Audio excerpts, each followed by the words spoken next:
রাজ্য সরকার যে আবার একই রকম অসভ্যতা এবং বিভ্রান্তি তৈরি করছিল, তারপরে স্থগিতাদেশ দিয়েছে।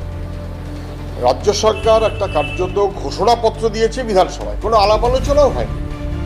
অধিবেশন শেষ হচ্ছে তার ঠিক আগে একটা কার্যত ঘোষণাপত্র, সরকারের উইশ, আমি মনে করছি তাই, এই গোচরটা ভাব, তা নিয়ে কোনো আলাপ আলোচনা হলো না।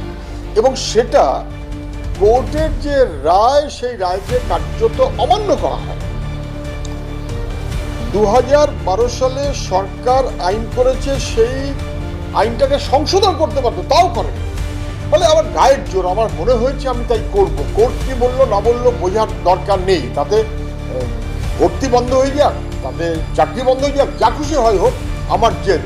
সরকার টেনে 3টে থাপ্পড় মেরেছে, গালে 3টে থাপ্পড় মেরেছে মানুষ। নতুন নতুন আপডেটের জন্য ফলো করুন নিউজ আপডেট।